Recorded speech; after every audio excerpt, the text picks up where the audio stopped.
Coca-Cola worth $270 billion in today's date. But जिस साल Coca Cola start हुआ था उस पूरे इंटायर ईयर में कोका कोला ने सिर्फ 25 बॉटल्स सेल किया था, पर आज के तारीख में Coca Cola 2 lakh bottles sale करता है in every single minute. You see, Coca Cola सिर्फ एक बड़ा ब्रांड ही नहीं बना, Coca Cola most hated brand भी बन चुका है, क्योंकि इसके अगेंस्ट में काफ़ी सारे एलिगेशंस लगे हुए हैं, like Coca Cola cause disease, droughts, exploitations, human right abuse, environmental damage और ऐसे ही बहुत सारे एलिगेशंस हैं जो जनरली किसी भी अच्छे कंपनी पे नहीं लगते हैं।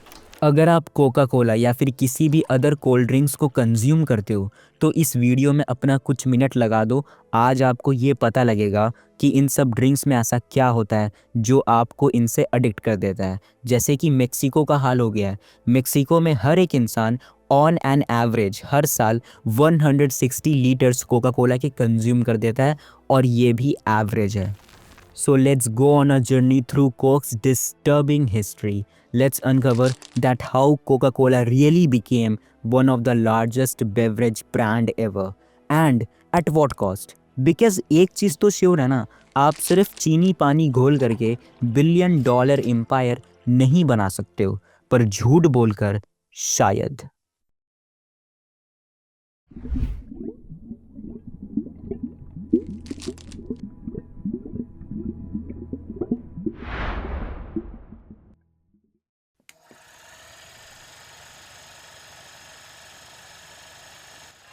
King size Coca-Cola gives you that refreshing new feeling. There's nothing like ice cold Coca-Cola. Back in the 1880s market में डॉक्टर्स के अगेंस्ट में बैकक्लैश चल रहा था। मींस लोगों ने डॉक्टर्स के ऊपर भरोसा करना ही छोड़ दिया था और होम रेडीमीज को यूज़ करना स्टार्ट कर दिया था। अब इसी बीच बहुत सारे एंटरप्रेन्योर्स को ये एक बहुत बड़ा अपॉर्चुनिटी लगा और उन लोगों ने काफ़ी सारे पोशंस और एलिक्सर्स को क्रिएट करना स्टार्ट कर दिया, जिसे लेकर के वो क्लेम करते थे कि इनमें काफ़ी सारे मेडिकल और हेल्थ बेनिफिट्स हैं। इन रियलिटी उन सब में बहुत सारे डेंजरस और हार्मफुल केमिकल्स पाए जाते थे, पर उस वक्त कोई भी रूल और रेगुलेशन नहीं होने के कारण वो जो भी चाहें वो क्लेम कर सकते थे। सो उनका बिजनेस बहुत अच्छे से चल रहा था। इन सब ड्रिंक्स के बीच में एक ड्रिंक काफ़ी फेमस हुआ जिसका नाम था Vin Mariani, which contain wine and cocaine, और मार्केट में एक इंसान को ये ड्रिंक बहुत पसंद आया था जिसका नाम था जॉन पेम्बर्टन। उस टाइम पे वॉर के कारण जॉन पेम्बर्टन को काफ़ी ज़्यादा इंजरीज हो गया था और उस इंजरीज के दर्द से बचने के लिए जॉन ने मॉर्फिन का सहारा लिया था। कैसे कैसे करके जॉन ठीक तो हो जाता है, but he developed a serious morphine addiction. अब इसी टाइम पे जॉन पेम्बर्टन को विन मैरियानी मिलता है, जिसे पीने पे जॉन को बहुत अच्छा महसूस होता है और वो मॉर्फिन को अवॉइड करने लगते हैं। पर इसका मतलब ये नहीं है कि विन मैरियानी एक अच्छा मेडिसिन था। ऐसा इसलिए हो रहा था क्योंकि विन मैरियानी अपने आप में एक नशा है जिसमें वाइन और कोकेन मिला हुआ होता है। अब क्योंकि जॉन खुद एक फार्मासिस्ट थे तो उन्होंने सोचा कि क्यों ना विन मैरियानी का खुद का एक वर्जन बनाया जाए, और 1884 में जॉन पेम्बर्टन ने एक ड्रिंक लॉन्च किया जिसका नाम था फ्रेंच वाइन कोका, जो कि बेसिकली एक रिप ऑफ था विन मैरियानी का। एंड यही ड्रिंक आगे चल के कोका कोला बनने वाला है। पर कुछ समय बाद बहुत सारे स्टेट्स ने अल्कोहल को बैन कर दिया था, जिस कारण जॉन पेम्बर्टन ने अपने फ्रेंच वाइन कोका में से वाइन को ही रिमूव कर दिया और उसके बदले कार्बोनेटेड वाटर मिक्स कर दिया था। अब कार्बोनेटेड वाटर के कारण ड्रिंक का स्वाद बहुत ज़्यादा कड़वा हो गया था और कड़वापन को रिमूव करने के लिए उसमें बहुत ज़्यादा शुगर घोल दिया गया था। अगर आप एक नॉर्मल से पानी में बहुत सारा चीनी घोलोगे और फिर उसे टेस्ट करोगे तो वो बहुत ज़्यादा मीठा लगेगा, जबकि कोका कोला में इतना ज़्यादा चीनी होने के बावजूद भी वो आपको उतना ज़्यादा मीठा नहीं लगेगा। क्यों? Because of carbonated water.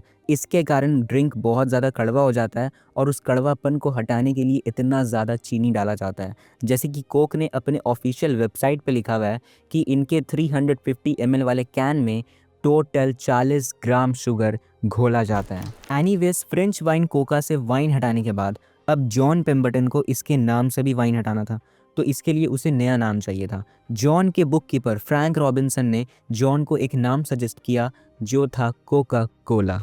अक्सर लोगों को लगता है कि कोका कोला का कोई मतलब नहीं है, पर यह गलत है क्योंकि कोका कोला शब्द, ये शब्द निकला है कोका कोला के दो मेन इंग्रेडिएंट से।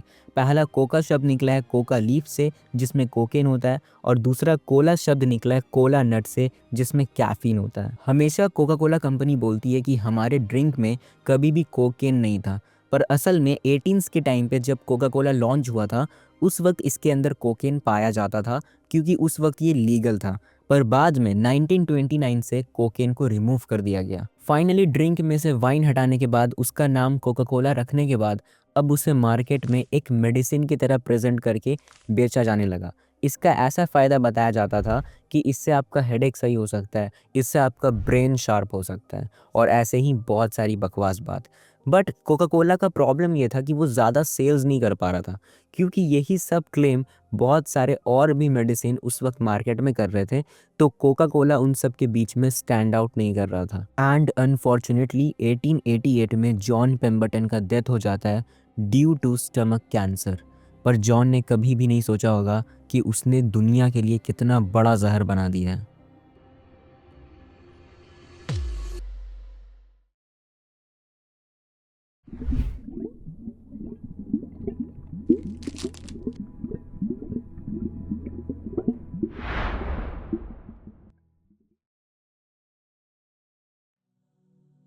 मरने से पहले जॉन पेम्बरटन ने $2300 में कोका कोला को सेल कर दिया था, और जिस इंसान ने कोका कोला खरीदा था उसका नाम था एसा कैंडलर। एंड बाय द 1890s कैंडलर ने पूरे कोका कोला पे अपना कंट्रोल बना दिया था। पर अभी भी एक ही प्रॉब्लम था कि कोका कोला ज़्यादा पॉपुलर नहीं हुआ था, ज़्यादा सेल्स नहीं हो रहे थे। पर कैंडलर जो है वो बहुत बड़ा मार्केटिंग जीनियस था। उसने पूरे टाउन को कोक के एडवर्टीजमेंट से भर दिया था, हर तरफ पोस्टर्स में, बैनर्स में, बिलबोर्ड्स में।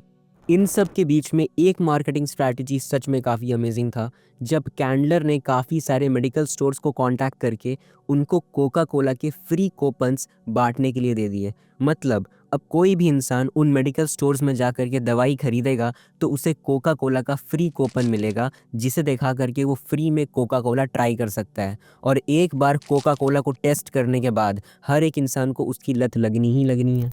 इस आइडिया के कारण कोका कोला को कस्टमर्स तो गेन हो रहे थे, पर वो उतना ज़्यादा सेल्स नहीं कर पा रहा था जिससे वो मोटा पैसा कमा पाए। अब जैसा कि मैंने पहले बताया कि कैंडलर एक मार्केटिंग जीनियस था। अब उसे रियलाइज़ होता है कि हम लोग अभी तक सिर्फ कोका कोला को एक मेडिसिन की तरह बेच रहे हैं। मतलब हम लोग सिर्फ पेशेंट्स को टारगेट कर रहे हैं, हर एक इंसान तक हमारा प्रोडक्ट नहीं पहुंच रहा है। एंड फाइनली इस पॉइंट ऑफ टाइम से कोका कोला को मार्केट में एक मेडिसिन की तरह नहीं, एक रिफ्रेशमेंट ड्रिंक की तरह प्रेजेंट करके बेचा जाने लगा। अब लोगों के दिमाग में ये चीज़ फिक्स हो गया था कि अगर कोई भी इवेंट है, पार्टी है, वेडिंग है, खुशियों का माहौल है, तो वो कोका कोला के बगैर अधूरा है। अब लोगों के खुशी का हिस्सा बन गया था कोका कोला। फिर कुछ समय बाद लगभग 1953 में एक सॉन्ग रिलीज़ होता है जिसके थ्रू लोगों के दिमाग में ये डाला जा रहा था कि कोका कोला सिर्फ एक रिफ्रेशमेंट ड्रिंक है जो आपकी बर्नआउट हुई हुई ज़िंदगी में एक अलग रिफ्रेशमेंट दे सकता है। What the song says is really true. There are times every day as you work or you play when a pause would be welcome to you. And it's then that you find a bright thought in your mind that only a Coke will do. 50 million times a day, at home, at work, or on the way, there's nothing like a Coca-Cola, nothing like a Coke. इस तरीके के presentation के कारण Coca Cola के sales में बहुत ज़्यादा growth देखने को मिलता है। और इसी टाइम पे कैंडलर के पास दो लॉयर आते हैं, बेंजामिन एंड जोसेफ, और ये दोनों कैंडलर को सजेस्ट करते हैं कि क्यों ना कोका कोला को बॉटल के अंदर बेचा जाए, let's bottle Coca Cola. Basically अभी तक कोका कोला फाउंटेन मशीन में बेचा जाता था, मतलब फाउंटेन मशीन के पास जा करके लोग एक ग्लास कोका कोला खरीद लेते थे। पहले कैंडलर को लगता है कि कोका कोला को बॉटल में सेल करना एक अच्छा आइडिया नहीं है, पर तब भी वो ऐसा करने का डिसीजन ले लेता है। And guess what, Coca Cola को बॉटल करना एक ह्यूजली प्रॉफिटेबल आइडिया साबित होता है, क्योंकि इस कारण और भी लोगों तक कोका कोला ईजिली अवेलेबल हो गया था और इसका डिस्ट्रीब्यूशन काफ़ी आसान हो गया था। सेल्स का ग्राफ और रेवेन्यू का नंबर दोनों ही बढ़ रहा था, और अब फाइनली टाइम आ गया था कोका कोला को दुनिया के हर एक देश तक पहुंचाने का, मतलब ग्लोबल एक्सपेंशन का। हैरानी की बात यह है कि कोका कोला को ग्लोबली एक्सपैंड कराने में वर्ल्ड वॉर 2 का हाथ रहता है। fleißig gewesen bin, dass ich gearbeitet habe, dass ich mich in diesen Jahren für dich eingesetzt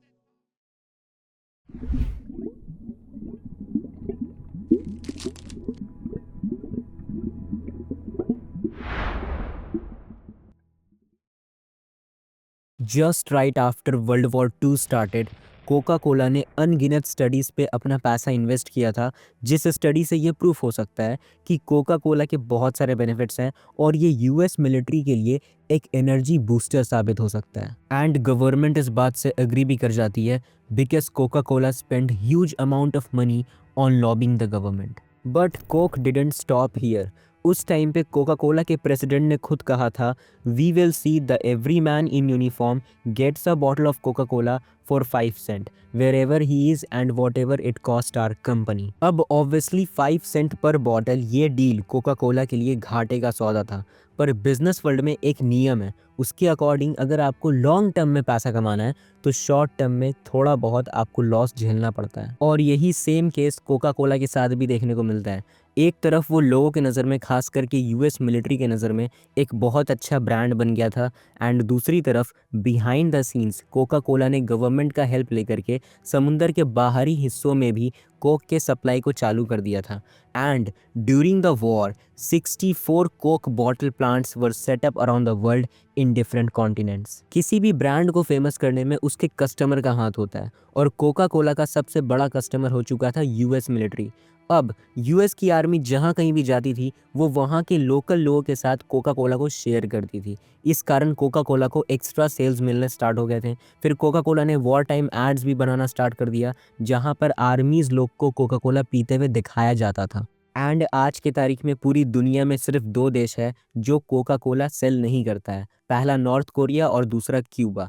इन दोनों देश के अलावा पूरी दुनिया में कोका कोला अवेलेबल है। एक इंटरेस्टिंग चीज़ बताता हूँ, जब कोका कोला अपने ड्रिंक्स को यूएस आर्मी तक सप्लाई कर रहा था, इसके साथ ही साथ on the other side Coca Cola अपने ड्रिंक्स को जर्मनी के आर्मीज तक भी पहुंचा रहा था। और जर्मनी में जब भी ये लोग जाते थे तो अपने लोगों के साथ में नाज़ी जर्मनी का भी लोगो ऐड अप कर देते थे, ताकि लोगों को ये ना लगे कि ये लोग अमेरिकन हैं। बेसिकली कोका कोला दोनों तरफ से खेल रहा था, क्योंकि जर्मनी एक बहुत बड़ा मार्केट था और कोका कोला इसे चाह करके भी अवॉइड नहीं कर सकता था। टाइम के साथ में वॉर का सिचुएशन और ज़्यादा ख़राब होता है और यूएस और जर्मनी के बॉर्डर के बीच में रिस्ट्रिक्शन लग जाता है।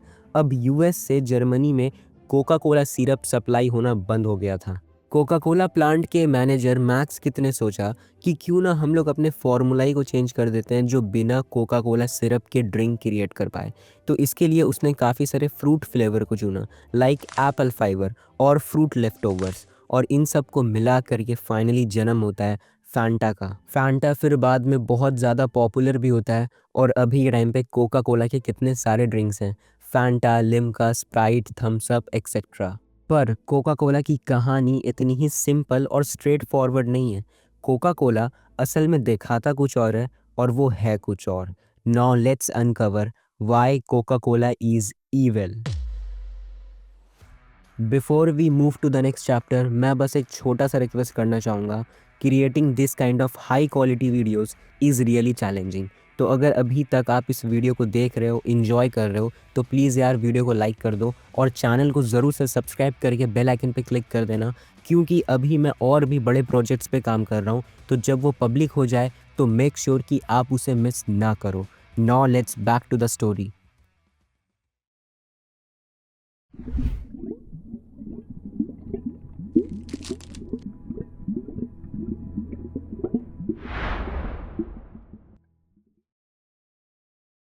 एक बार एक स्कूल टीचर ने स्कूल के हेडमास्टर के पास जाकर के एक सजेशन रखा कि क्यों ना हम लोग अपने स्कूल के वेंडिंग मशीन में कुछ हेल्दी ड्रिंक्स को ऐड अप करें, लाइक फ्रूट जूस। तो हेडमास्टर ने सिंपली कह दिया, no, it wouldn't be possible, because the school had an exclusive contract with Coca Cola. Coca Cola उस स्कूल को $3 लाख एनुअली पे करता था और अराउंड $1 पर स्टूडेंट पे करता था, ताकि वो स्कूल के अंदर वेंडिंग मशीन में अपने ड्रिंक्स को रख पाए। कोका कोला का स्ट्रैटेजी बिल्कुल सिंपल था। The best way to make someone your life time customer is to ensure that they drink it from the earliest age. Coca Cola बस इतना चाहता है कि लोग कम से कम उम्र में कोका कोला पीना स्टार्ट कर दें ताकि उनको इसकी लत लग जाए। और कोक ने जितने भी स्कूल्स को फंड किया था, अगर उन सब स्कूल को और पैसा कमाना है तो कोका कोला उनको बोलता था कि आप हमारे ड्रिंक्स को ज़्यादा से ज़्यादा अपने स्टूडेंट्स को बेचो। इनफैक्ट कोका कोला ने कम एज वाले बच्चों को अपने प्रोडक्ट की तरफ अट्रैक्ट करने के लिए काउंटलेस टॉयज़ को बनाया, like Barbie dolls, playing cards, board game, delivery truck etcetera. Coca Cola आपके शरीर को कैसे बर्बाद करता है, आइए अब इसे समझते हैं। जब कभी भी आप कोका कोला पीते हैं तो पीने के ठीक 10 से 15 मिनट के बाद आपके शरीर में ब्लड शुगर लेवल बहुत तेज़ी से बढ़ने लगता है। फिर आपके शरीर में जो पैनक्रियाज है वो इंसुलिन नाम का एक हार्मोन रिलीज़ करता है। ये हार्मोन आपके ब्लड शुगर लेवल को रेगुलेट करता है।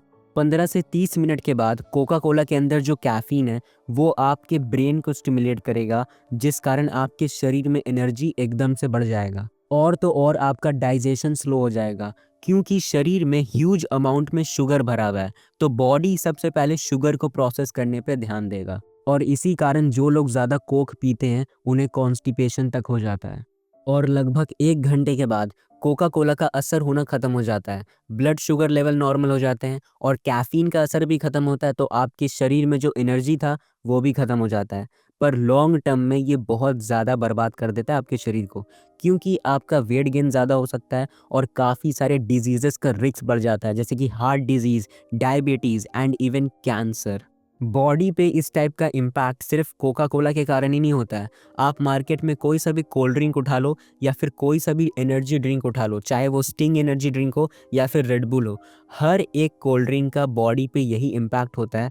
भले ही से वो कम हो या ज़्यादा हो, पर इम्पैक्ट सेम होता है। कोका कोला के कारण इन्वायरमेंटल डैमेज भी होता है। एक बार लोकल विलेज की एक वुमेन ने जर्नलिस्ट को बोला, before the Coca Cola company came our lives were comfortable and beautiful. After the company came, within 6 months, the taste of the water changed.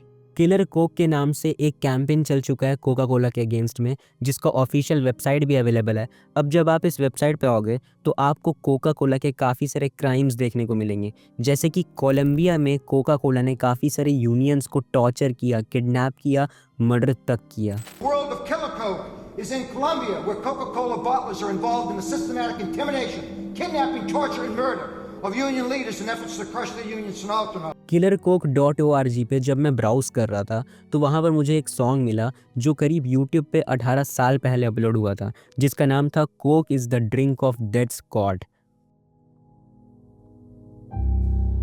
The baby drinks it in his bottle when the water ain't no good. The dog drinks it, but he don't know if he should. Some folks say it's the nectar of the gods, but Coke is the drink of the death squads. Website और song दोनों का link आपको नीचे description में मिल जाएगा, दोनों को जा करके देखना, आपको क्लैरिटी मिल जाएगा कि कोका कोला के हाथ कितने सारे खून से रंगे हुए हैं। आज की इस वीडियो में बस इतना ही। आई होप आपको ये वीडियो काफ़ी ज़्यादा वैल्यूबल लगा होगा। मिलते हैं फिर कभी ऐसे ही वैल्यूबल वीडियो में। जय हिंद, जय भारत। Thanks for watching.